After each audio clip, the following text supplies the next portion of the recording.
Bonjour, ravi de vous retrouver, chers téléspectateurs, sur la télé du 21e siècle. Bienvenue dans Starcom. Starcom, vous le savez, c'est l'émission qui vous permet d'avoir une vue large et profonde sur l'actualité nationale. Il faut le dire que c'est avec un cœur très serré et plein d'émotions que nous faisons cette émission aujourd'hui, car le décompte macabre se poursuit en Guinée. Au moins 3 nouveaux cas de morts et de blessés ont été enregistré à Conakry le lundi 4 novembre dernier, des heures qui ont éclaté entre les forces de l'ordre et partisans du Front national pour la défense de la Constitution nous a envoyé également à ce triste constat de ces 3 morts.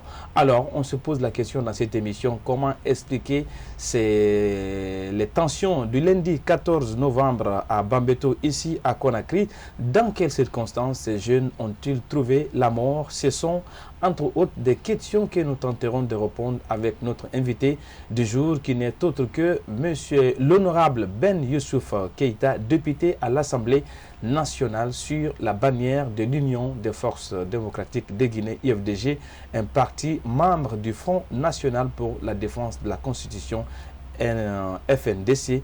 Une fois de plus, bienvenue dans Starcom. Honorable, bonjour et bienvenue dans Starcom. Bonjour monsieur le journaliste, bonjour à vos millions d'auditeurs. Alors, et de téléspectateurs. Il y a cette première question que beaucoup de personnes se posent. Qu'est-ce qui s'est-il passé le lundi 4 novembre dernier à la mosquée de Bambeto? Des échauffourées qui ont coûté encore de plus à 3 Guinéens. 3 jeunes qui ont été arrachés à la vie. Qu'est-ce qui s'est-il passé? Terrible ce qui s'est passé. Horrible ce qui s'est passé. Incompréhensible ce qui s'est passé. Inacceptable ce qui s'est passé. C'est le comble du cynisme. C'est le comble de la bêtise. C'est un blasphème pur et simple. Je suis choqué, autant que vous, autant que tous ceux qui nous regardent et qui sont guinéens, qui sont nés en Guinée, éduqués en Guinée, évolués en Guinée, connaissant le brassage culturel en Guinée, connaissant nos mœurs et coutumes. On doit respecter les morts. On doit honorer nos défunts. Ce n'est pas pour rien que les testaments sont infalsifiables. Ils doivent être respectés au pied de la lettre. Parce que les morts, on doit les honorer, on doit les respecter. Monsieur, d'abord le 4 novembre, en tant que médecin d'abord, ensuite membre du FNDC, qui puisse être encore président de la commission santé de l'Assemblée nationale, oui. J'ai été chargé d'identifier avec les familles les 11 dépouilles qui étaient au niveau des Sino-Guinéens. Ces dépouilles sont venues à compte-gouttes de l'hôpital Ignace Dine vers l'hôpital Sino-Guinéen, dans les morgues. On ne va pas revenir sur tous ces détails, on voudrait juste savoir qu'est-ce qui s'est réellement passé. Oui, je viens, monsieur, parce que c'est important. Un parti n'est pas aussi grand. Je viens. C'est vous dire ce qui s'est passé exactement, pour que les gens sachent encore que cela ne doit plus se passer en Guinée. Ces 11 dépouilles étaient pratiquement en état de putréfaction, pour dire ainsi, à cause du ballottage. Parce qu'ils ont été transférés. 2 fois, ils ont été transférés à l'hôpital sino-guinéen. Et retournés encore. Un cadre d'ailleurs qui n'était pas propice. Et retournés encore. Il y a des familles même qui ne pouvaient plus reconnaître leurs proches. Alors, ces 11 ont été mis dans le cercueil, drapés du tricolore, parce que des martyrs, et le cortège s'est ébranlé des Sino-Guinéens vers le cimetière de Bambeto. Ça ne fait pas 3 kilomètres. Et toutes les dispositions avaient été prises avant par les organisateurs de ne provoquer aucun heurt, de ne crier aucun slogan, d'aller dans la dignité, le calme, seul l'hymne national devait retentir. Oui. Et c'est ce qui fut fait. Donc, quand nous sommes ébranlés du sino-guinéen, jusqu'au niveau de l'actuel ARTP, le nouvel édifice vitré qui n'a pas encore inauguré, donc au niveau des 2 tours, nous avons entendu, personnellement j'ai entendu des armes de guerre crépiter devant, au rond-point de Bambeto. Puis, soudain, j'ai vu du gaz lacrymogène qui est venu jusqu'à nous, parce que transporté par l'air. Et puis, j'ai vu une fumée noire monter. La débandade s'est installée. Seuls les leaders et les braves responsables et militants qui étaient là ont continué le chemin. Je faisais partie. Donc, depuis cette zone jusqu'au niveau de la mosquée, près de 300 à 400 mètres, monsieur, c'était un parcours de combattants.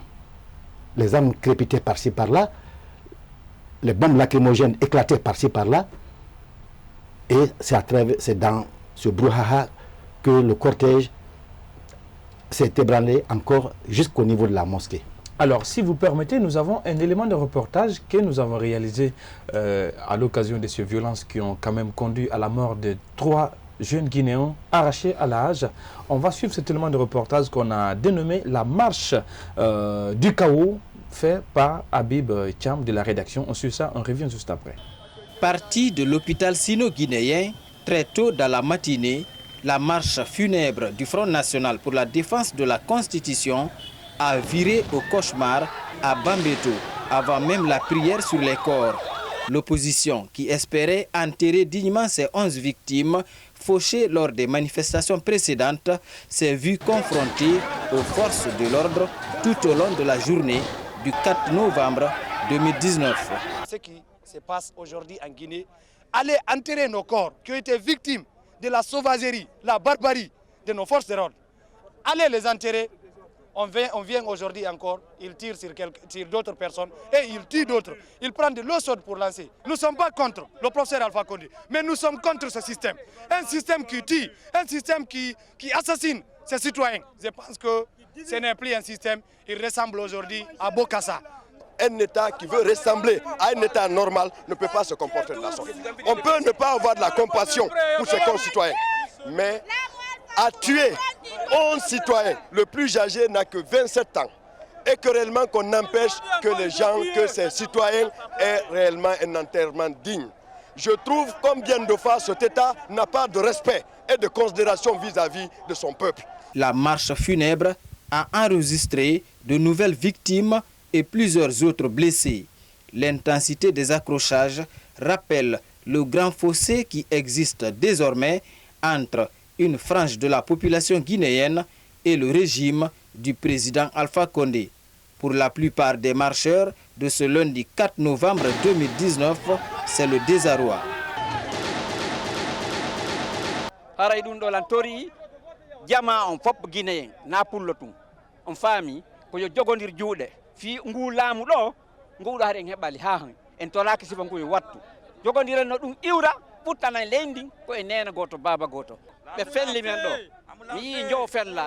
Je demande à Monsieur le Président de la République de bien réfléchir. C'est lui-même qui nous qualifiait que nous sommes les combattants de la démocratie. Il nous qualifiait l'axe de la démocratie. Aujourd'hui, nous tirons ici comme des animaux. Ils ont tiré sur combien de personnes aujourd'hui? On est venu pour un enterrement. Fauchés à la fleur de l'âge, la plupart des victimes n'ont pas eu droit à des hommages paisibles. En plus d'avoir perdu des proches, les parents des victimes regrettent ce qu'ils appellent la déshumanisation de la vie en Guinée. Et vous l'avez compris, chers téléspectateurs, la tristesse et de la désolation règnent dans la capitale guinéenne qui, il faut dire quand même, le décombre macabre continue en Guinée à travers notamment ces victimes qu'on continue d'enregistrer lors des victimes tuées d'ailleurs lors de manifestations politiques, notamment du FNDC. Alors, honorable, il faut dire quand même qu'aujourd'hui, en tant que Guinéen, il y a beaucoup d'interrogations à se poser en ce qui concerne ces regains de violence qui parfois nous continuent quand même de nous arracher des citoyens, parfois à fleur de l'âge, des jeunes qui perdent la vie. Monsieur, comme je vous le disais à l'entame, c'est incroyable ce qui est en train d'arriver en Guinée. Qu'on tue des jeunes. C'est des péripéties de la vie et du combat politique, surtout en Afrique. Mais qu'on aille jusqu'à profaner les corps. Jusque dans les cimetières. Jusqu'à interdire leur ensevelissement, leur enterrement. Et encore, bombarder de gaz lacrymogène ceux qui sont déjà enterrés et qui vont être enterrés. Mais c'est ça, parce qu'ils ont bombardé de gaz lacrymogène le cimetière. J'étais présent. Dans votre reportage que je viens de voir, la voiture blanche qui passe, c'est la mienne, j'étais là-dedans. Et j'ai entendu les armes de guerre crépiter. J'ai vu les étuis d'armes de guerre. J'ai vu le jeune qui a été fauché le premier. Ils sont passés avec son corps devant moi. Il a reçu une balle dans le ventre. Il n'a même pas 16 ans que je sache. Sur coup, avant même que nous allions dans la mosquée, il y avait déjà 5 blessés. Donc 2 graves. Nous étions dans la mosquée, le gaz lacrymogène nous envahissait. Je ne sais même pas comment nous avons prié. Personne n'a prié avec l'esprit tranquille, parce que normalement, c'est l'imam qui donne le ton pour la prière, mais cette fois-ci, le ton est venu de dehors. Priez, priez, priez, priez, parce qu'ils étaient en train de les bombarder de gaz lacrymogène. Nous entendions les camions, comme vous avez vu, qui hurlaient en passant. Monsieur, c'est inimaginable. Je ne sais pas si ceux qui ont fait cela sont des Guinéens. Et c'est pour cette raison, je veux appeler exactement le ministre de la Défense, le président Alpha Condé, de voir si dans l'armée guinéenne, il n'y a pas de rebelles venus, il n'y a pas d'infiltrés. Parce que ce que j'ai vu, c'est inimaginable. Un Guinéen né en Guinée, grandi en Guinée, la culture guinéenne, avec ce melting pot, avec ce brassage culturel, qu'il soit catholique, musulman ou même athée, ne peut pas faire ce qui s'est passé le 4. Ce n'est pas possible. Et vous l'avez compris, chers téléspectateurs, que l'indignation reste de mise au sein de la classe politique guinéenne, notamment des membres du Front National pour la Défense de la Constitution. On va marquer une courte pause avant de revenir dans cette émission avec la voix notamment de l'une des femmes du Front National pour la Défense de la Constitution, des dames d'ailleurs qui ont protesté dans les rues de Conakry pour exiger la justice pour le cas de ces jeunes tués lors des manifestations. On reviendra avec notamment l'intervention de l'honorable Tata Ba, qui est également député à l'Assemblée nationale sur la bannière de l'Union des forces démocratiques de Guinée, UFDG. On marque une courte pause, on revient juste après.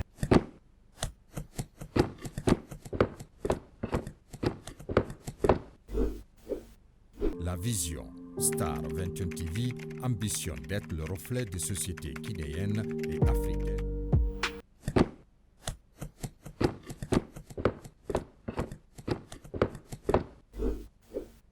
La vision Star 21 TV ambitionne d'être le reflet des sociétés guinéennes et africaines.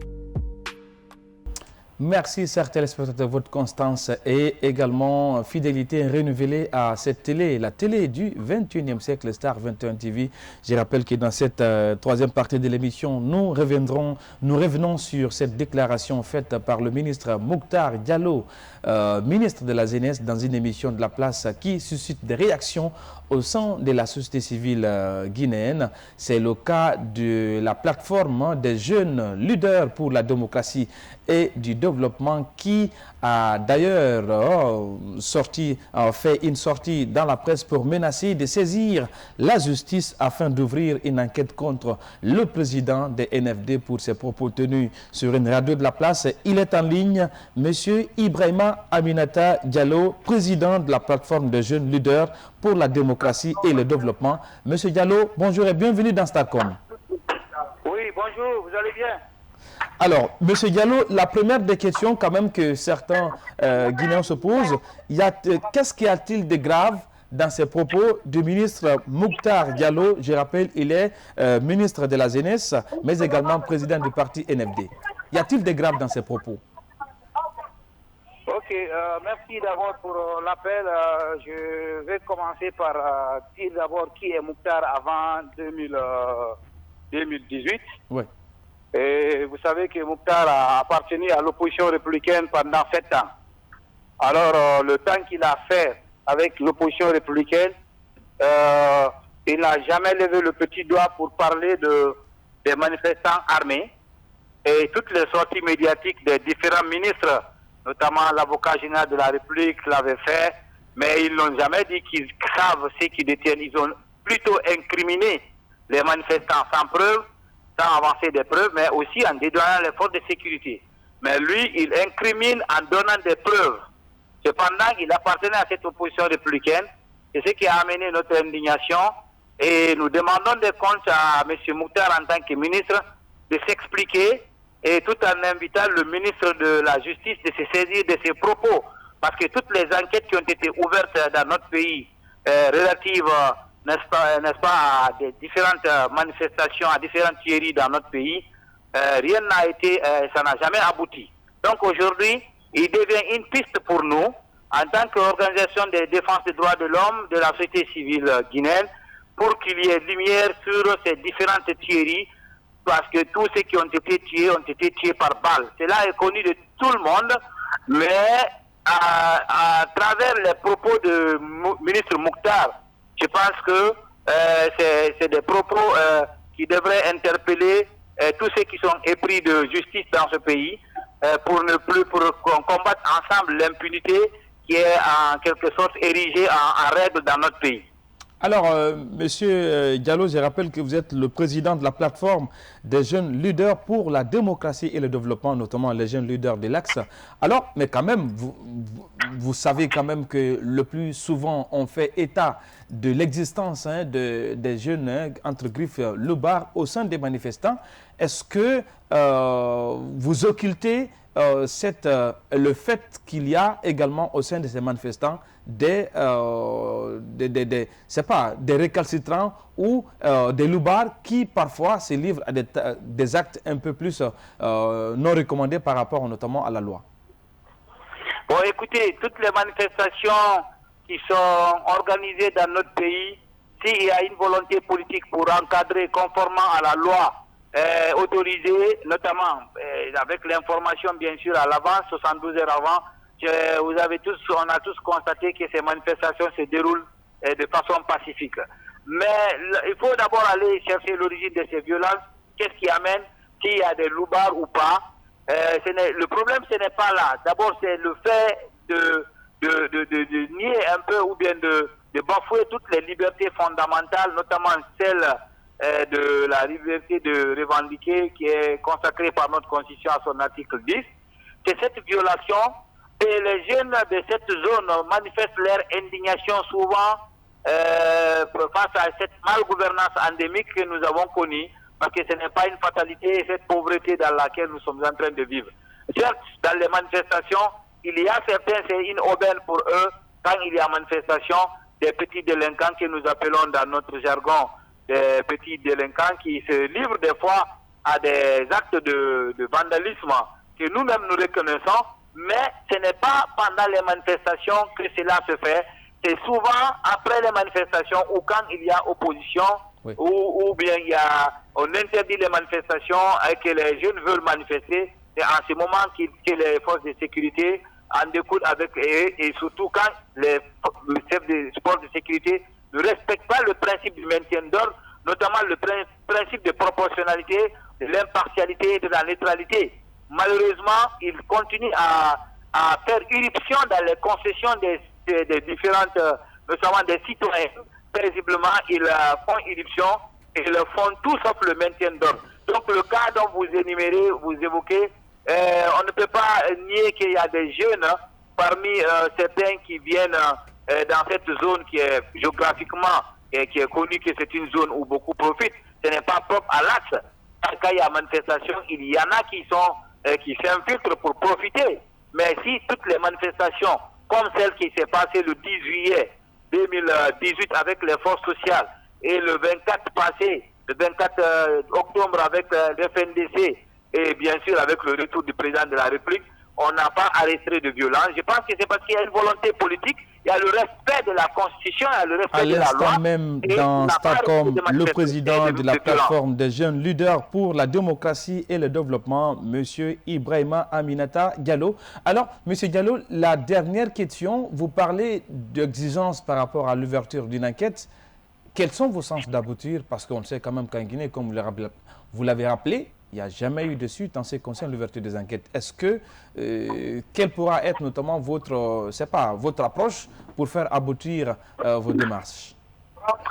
Bon, écoutez, nous on est optimistes parce que nous savons que même si la justice en Guinée c'est une justice très laxiste, mais on ne va pas baisser les bras. Quand on est activiste, on défend les droits de l'homme, on va suivre la procédure normale, nous n'allons pas nous presser. Si la justice guinéenne ne se saisit pas de ses propos, nous allons remonter au niveau de la justice de la CEDEAO, qu'à cela ne tienne, même si les ministres aujourd'hui, nous sommes vraiment déterminés pour continuer le combat afin que le ministre Mouktar, qu'il soit maintenant ou après, qu'il réponde à ses propos pour que lumière soit faite sur l'ensemble des tueries. Et je vous rappelle qu'il y a même des ONG qui m'ont contacté ce matin pour dire qu'ils veulent s'associer à la PJDD parce qu'eux aussi ils avaient cette volonté de porter plainte contre Mouktar. Donc nous n'allons pas partir à rang dispersé. Merci M. Diallo, on est largement pris par le temps. Merci d'avoir accepté notre invitation, notamment celle d'intervenir dans l'émission Starcom, et bon courage pour votre combat en ce qui concerne l'exigence de la vérité ou des enquêtes sur ces propos tenus par le ministre Mouktar Diallo. Alors, on va parler de ces violences, on continue également. Aujourd'hui, on le sait quand même qu'il y a, à côté de ces victimes également, il y a beaucoup de Guinéens qui, aujourd'hui, sont victimes de vos manifestations. Vous, ceux du Front National pour la défense de la Constitution, on sait quand même que le Guinéen vit de jour le jour. Est-ce que, surtout que parfois, vos stratégies sont dénoncées par vos détracteurs, on organise des manifestations lundi, jeudi, pratiquement, le pauvre Guinéen n'a pas où s'en mettre la tête. Est-ce que vous ne pensez pas à une solution ou à une stratégie plus convenable? Il n'y a pas d'autre stratégie que de descendre dans la rue et de manifester pacifiquement. Qui impacte les activités. C'est cette possibilité que nous confère la loi. Comme nous sommes des légalistes, des républicains, c'est l'article 10 de la Constitution. Et, messieurs, on dit esclave qui n'assume pas sa révolte n'a point droit qu'on s'apitoie sur son sort. Le peuple de Guinée a obtenu son indépendance après moult sacrifices de nos dévanciers. Et en 1958, comme un seul homme, sans verser une seule goutte de sang, nous avons dit non. Nous avons ouvert la voie. En 1984, après la mort de feu Ahmed Sékou Touré, paix à son âme, Lansana Conté est venu. Avant même la conférence de la Baule avec François Mitterrand, il avait ouvert la voie au multipartisme. C'est ce qui a permis aujourd'hui, après moult sacrifices, d'avoir un semblant de démocratie. Parce que M. Alpha Condé a trompé tout le monde. En 2010, quand il a été élu, tout le monde pensait que voilà, l'universitaire est arrivé, voilà, le démocrate est arrivé, voilà, le sauveur de la Guinée est arrivé, voilà, celui qui va développer la Guinée est arrivé. Il avait dit qu'il allait sortir la Guinée de la misère de 50 ans en 5 ans. Mais c'était la poudre aux yeux de la population guinéenne. Donc ce qui nous reste, c'est que nous n'avons aucune autre solution que de manifester. Parce que j'ai dit tout de suite à l'entame, autour d'une table, les accords ne sont pas respectés. On s'en fout de la communauté internationale. Alors nous, rester les bras croisés. Si nous n'en sommes pas notre révolte, nous allons continuer Et comme vous l'avez jusqu'à compris, la victoire finale. Chers téléspectateurs, cette assertion est utilisée par notre invité sur le plateau, M. Ben Youssouf Keïta, en citant des esclaves qui doivent assumer. On espère tout simplement que les membres du FNDC ne sont pas aussi esclaves que ça pour notamment exiger cette conviction en ce qui concerne leur combat pour s'opposer à ce projet d'éventuel changement de la Constitution.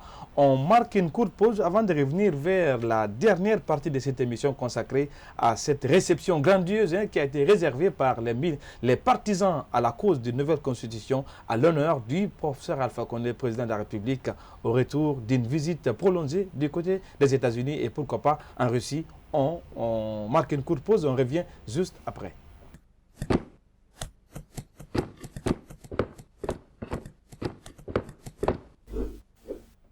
La vision Star 21 TV ambitionne d'être le reflet des sociétés guinéennes et africaines. De retour sur ce plateau de Starcom, une émission aujourd'hui spécialement consacrée à la mort de ces jeunes Guinéens qui ont été arrachés à la vie lors de l'inhumation des 11 jeunes tués à l'occasion des manifestations à l'appel du Front National pour la défense de la Constitution. Alors, l'honorable Ben Youssouf Keïta, on va parler de cette dernière partie, notamment ce point qui est inscrit à l'ordre de l'émission. Il faut le dire quand même qu'en réponse ou en réplique à votre manifestation du 24 octobre dernier, les partisans à la cause d'une nouvelle constitution, ils ont brillé par une démonstration de force à travers cette réception qu'ils ont organisée à l'honneur du président de la République. Quelle est votre lecture là-dessus? À coût de combien de milliards de francs guinéens? À coût de combien de pertes dans les recettes de l'État guinéen? La douane n'a pas fonctionné. L'administration n'a pas fonctionné. Les frontières n'ont pas fonctionné. L'aéroport n'a pas fonctionné. Sous ordre de l'administration, donc du régime en place. Malgré tout cela, malgré toute cette débauche d'argent, d'énergie, vous avez constaté... Non, mais il y a eu du monde quand même. Il y a eu du monde, mais il n'y a pas eu le monde que le FNDC a eu le 24 octobre. Il faut voir le monde compact. Le monde compact. De la tannerie jusqu'au planète du 28 septembre. Un monde compact. Nous sommes maintenant dans la guerre des chiffres. Hein, non, écoutez bien. Il faut voir le monde compact. Parce qu'ils parlent d'un million de Guinéens. Il n'y avait pas plus de 10 véhicules. Maximum. Mais eux, rien que le cortège présidentiel avait également, selon vos détracteurs, vous êtes également financé par des leaders comme celui d'Alain Diallo. Pas du tout. On parle d'un milliard de la dernière marche. Non, pas du tout. Non, c'est des spéculations, c'est des spéculations. Je disais tantôt donc que pour la marche des promoteurs de la nouvelle constitution qui ont voulu utiliser l'image du président de la République ou qui ont voulu faire plaisir au président de la République, si c'est lui qui a demandé, le cortège, il y avait plus de 100 véhicules. Et ils étaient statiques. Vous avez remarqué les danseurs de ballet. Vous avez remarqué les tapeurs de tam-tam. Vous avez remarqué? C'est des citoyens. C'est vous dire qu'ils étaient statiques. C'est vous dire qu'ils étaient statiques. Oui.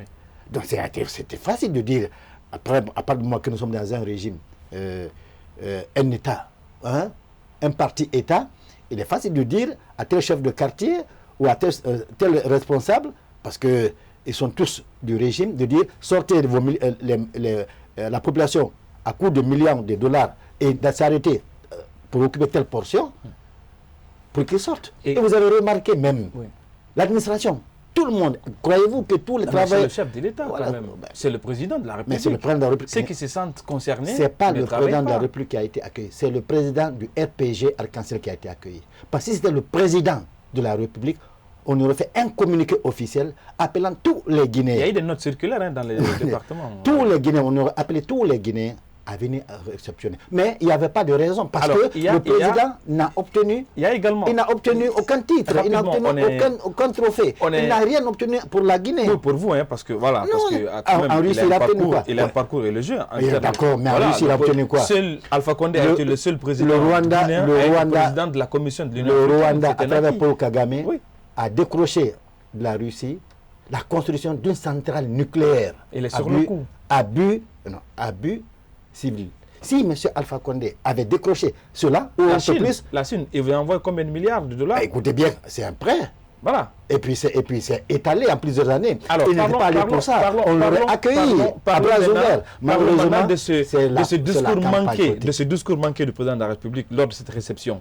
C'est un message pour vous, hein, de l'opposition. Écoutez bien, donc nous sommes d'accord que la population que le FNDC a drainée le 24 est supérieure au nombre de personnes que le RPG Arc-en-Ciel a drainé sur le sigle CONASOB pour accueillir M. Alpha Condé. Nous sommes d'accord sur ça. Il n'y a pas match, il n'y a pas photo. Le FNDC n'a donné aucun franc. Son discours manqué, ça veut dire quoi, son discours manqué? N'a déplacé aucun véhicule pour aller. Et eux, vous savez ce qu'ils ont fait. Son discours manqué. Qu'est-ce que ça vous dit? Deux choses. D'ailleurs, même trois. Soit il est venu, son état de santé ne le permettait pas de tenir le discours. Non mais Alpha s'est arrêté. Le président s'est arrêté de l'aéroport jusqu'au palais. Quelqu'un qui n'est pas en bonne santé ne peut pas le faire. Il était arrêté. Il est arrêté, il faisait un bain de foule de l'aéroport jusqu'au palais Sékou Touré. Peut-être arrivé au palais Sékou Touré, peut-être arrivé au stand du 27, il était fatigué, il ne pouvait pas parler. Je dis, c'est la probabilité. Oui. Hein? Oui. Soit son état de santé ne le permettait pas de tenir un discours, parce que pour tenir un discours devant une telle foule, il faut être au minimum à 95% de vos facultés mentales et physiques. Okay. Hein? On est donc soit il n'est pas ça, ou deuxièmement, excusez-moi, rapidement. Voilà, soit après la débauche de milliards et des milliards, ce qu'il rencontre, ce n'est pas ça, ou troisièmement, dans sa tête, ça résonne encore la voix des dirigeants influents de ce monde. Je parlais des États-Unis, de la France, même certainement de la Russie, qui ont dû lui dire ne franchis pas ce Rubicon. Parlons de vous maintenant, vous les députés de l'opposition. Vous avez parlé de votre retrait de l'Assemblée nationale. Bizarrement, selon les informations, vous comptez y revenir. Étant donné que nous, Guinéens, on se pose la question, à quoi vous jouez? Est-ce que vous courez derrière les perdièmes? Mais monsieur, nous n'avons pas démissionné. Nous n'avons pas signé de retrait. Nous avons suspendu. N'oubliez pas que nous avons suspendu à cause de la fixation, non pas de l'arrestation, à cause de la fixation unilatérale de la date du 28 décembre 2019. Qui a été reportée. Voilà. Normalement, on devait aller immédiatement. Mais à quoi a servi cette assemblée? Parce que je rappelle quand même qu'il parle d'élections législatives, ça a fallu encore des manifestations et des morts. Moi, Guinéen, je me pose la question, qu'est-ce qui a été l'importance de vous avoir à l'Assemblée nationale? Parce que jusqu'aux heures aujourd'hui, l'impact des députés, ça reste quand même de l'utopie pour le Guinéen. Non, monsieur. Qu'est-ce que vous pouvez brandir comme étant un acquis en tant que... Beaucoup de choses. Oui, d'abord, nous, en tant qu'opposition... Bon, pas dans votre commission, mais je parle de l'Assemblée en général. Nous, d'abord, en tant qu'opposition, parce que groupe parlementaire libéral-démocrate, nous disposons de la minorité de blocage. Si nous n'étions pas là, depuis longtemps, le projet de nouvelle constitution serait passé. Si nous n'étions pas là, depuis longtemps, beaucoup de choses auraient changé en défaveur de la Guinée pour un seul clan. N'oubliez pas qu'il y a des lois simples et des lois organiques. Les lois simples peuvent passer. Les lois simples peuvent pas, mais les lois organiques ne peuvent pas passer sans les 2 tiers. Et ça fait qu'il y a une certaine sécurité pour verrouiller encore certaines velléités de tripatouillage ou de passage en force. Malheureusement, chers téléspectateurs, et également à notre invité, nous sommes un peu pris par le temps, mais je rappelle que ce n'est que partie remise. Nous aurions l'honorable Ben Youssouf dans les éventualités, notamment de cette émission Starcom. Nous arrivons à la fin de cette émission. Honorable, merci d'avoir accepté notre invitation. À moi de vous remercier. Chers téléspectateurs, c'est la fin de ce numéro de Starcom qui était consacré à ces victimes enregistrées lors notamment de l'inhumation de 11 jeunes tués lors des manifestations à l'appel du Front National pour la défense de la Constitution. Je vous dis, et restez toujours connectés à la télé du 21e siècle, car le meilleur reste à venir. On se reprend sur ce même plateau et dans cette émission, dans un autre numéro de Starcom. À bientôt.